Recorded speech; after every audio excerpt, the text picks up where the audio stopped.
And finally, we'll also wrap up with yet another exclusive interview, and this is a big one. In his first television interview after assuming charge as the new U.S. ambassador to India, Eric Garcetti decoded the importance of the India-U.S. relationship right now. Remember, it's coming just a few weeks before the Prime Minister visits the United States for what is the first ever state visit in the 9 years that he's been Prime Minister.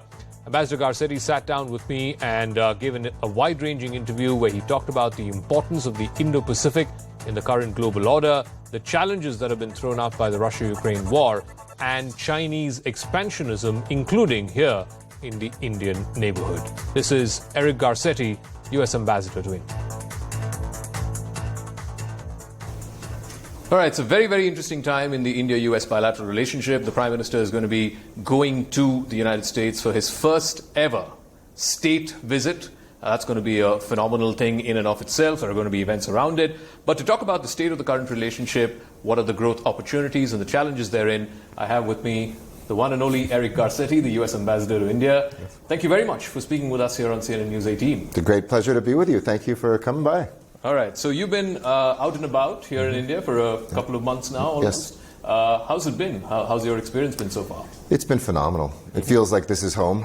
It feels like a place that has changed so much from the time I first came here when I was a teenager. But what hasn't changed is the spirit, the warmth of the people, the tie to history and culture. But you can feel something palpable that's different. India's kind of place in the world, India's investment in itself is really becoming a global example. And the friendship between our countries has never been stronger. You can feel that warmth between our leaders. You'll see it reflected at the state dinner. But it isn't just dependent on two people. It is about, 1.7 billion people who know, respect, like each other, and see the future of both sides tied together. So how would you describe the current state of the India-US bilateral relationship? Of course, we've been hearing that, we're natural partners, strategic partners for the last almost 2 decades now. But what is the current state of the relationship according to you? I think it's historic right now, and it's generational. Generational in both senses of the word. It's, something that's going to last more than this moment. It's an investment in a generation together. But it's also generating good things for our countries and for the world. Whether it's technology and making sure that technology can be a force for good and not of oppression, whether it's strategic partnerships that say this is about maintaining and respecting borders and sovereignty, open seaways, or whether it's the people-to-people ties, which, of course, we've been building for a long time. Every Indian knows somebody who's studied in the U.S., traveled to the U.S. I think that this is a historic moment of our relationship. You're right, it's natural, but it's also generational. This is something that is not just about the short-term transaction, it's about the long-term relationship. I want to talk to you a little bit about something you talked about a moment ago about the state dinner coming up in June, in the middle of June. It's the first time in 9 years that Prime Minister Modi will be attending a state visit. I think he's been there 4 times, if I'm not mistaken. What does this visit mean for the U.S. administration? This is really about the idea of the Indo-Pacific now becoming something real, not just to guide our relationship with India, but to guide our own future in the United States, to make sure we're not dependent on any one place for our supply chains, to make sure that our values as two democracies stand in contrast to other countries who aren't democratic. This is about also the region and pulling together, not just through our bilateral ties, but our quadrilateral ties with Japan and Australia and the Quad, the I2U2 with Israel and UAE. We really have the ability, I think, to be a force together for doing good things, not just for our people, but a recognition in Washington that our future is tied to India's success, and India's success is tied to ours. So you did talk about the Quad, about I2U2 and the Indo-Pacific. While there is great degree of convergence between India and the US on those realms, but there are divergences, particularly when it comes to the Russia-Ukraine war. What are your concerns around the stand that India has taken, or it's not necessarily on the same page as the United States or Europe?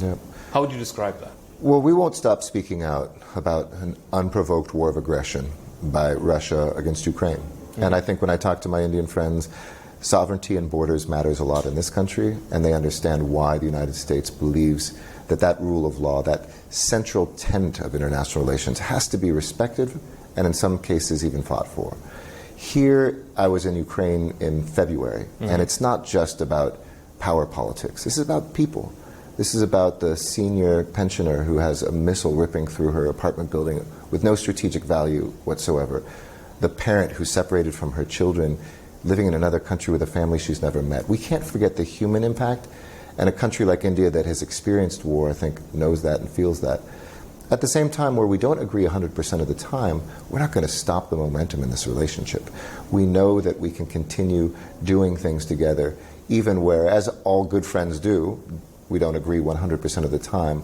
But I think the street here in India recognizes how important that sovereignty issue is, how important borders and respecting them are, and will continue to say, you don't have to be involved in this war to feel its impact. This has affected the global economy, and India has suffered too because of what's going on. Do you have specific concerns about the amount of oil India is importing from Russia? I believe the EU Foreign Affairs chief was here recently, and he expressed some concerns about that. Have you had any conversations of this nature with your Indian counterparts? So our position is that India has helped us actually keep that price cap that was a central tenet. There wasn't a ban on this oil, but there was an attempt to price cap it. And so India's participation is actually fulfilling that goal for us.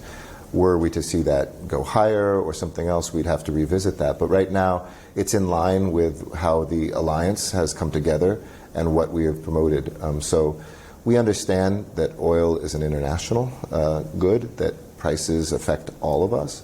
But at the same time, whether it's diamonds, whether it's technology, other places where we want to be sure that there is a price for aggression, we're going to continue to very aggressively go after that and to hopefully bring like-minded people with us. The most consequential relationship, of course, of the next many decades is going to be US-China. India has a stake in that relationship as well because India has its own share of divergences with China. How do you see the US role, particularly in this ongoing sort of border standoff that we have with China? Well, I think our actions and spirit speak for itself. India has more military drills with the United States than any other country. Where there have been incidents and where India has called on us, we have been there. And I think that will continue to deepen, whether it's co-production of defense. It's about deterrence. It's about integrating our forces. It's about sharing at moments of crisis information with each other. And I think that's a very important front, not just for two countries, but for as many countries to stand by. If we don't respect those borders and if we don't respect boundaries for one country, they won't be respected for any country. So India can count on the friendship of America, they can count on the strategic relationship that we have, and I hope that the visit of the Prime Minister will embed some things that we will see that make this not about this year's agreement, but about the next 25, even 50 years. All right, I want to get one last question in, Sure. And you had said this even during your Senate confirmation hearings, about one of the issues you want to take up with your Indian interlocutors is about religious freedom, freedom of the press, human rights, etc. Have you had those conversations with your Indian colleagues? You know, we've been engaged and we will continue to engage on values that I believe India stands for and the United States stands for, but always from a place of humility. We have challenges with our press. We have challenges with our religious freedoms. We have challenges with hate crimes and racism. So this is really a dialogue for two friends to engage on and to learn those lessons about not whether bad things will happen, because they do in complex societies always, but how we react to them and how we prevent them from happening in the first place. So absolutely, I look forward to those conversations, but not as a tisk-tisk and looking down at people, or vice versa. I think this is about people who respect each other, engaging on those values, whether it's women's empowerment, whether it's religious freedom, whether it's a press that's vibrant, and making sure that we have honest conversations, vibrant conversations, and respectful conversations. All right. Thank you for this conversation, Ambassador Garcetti. Absolutely. I wish you all the best in your stint here in India. Thank you. Appreciate it. Thank you very much.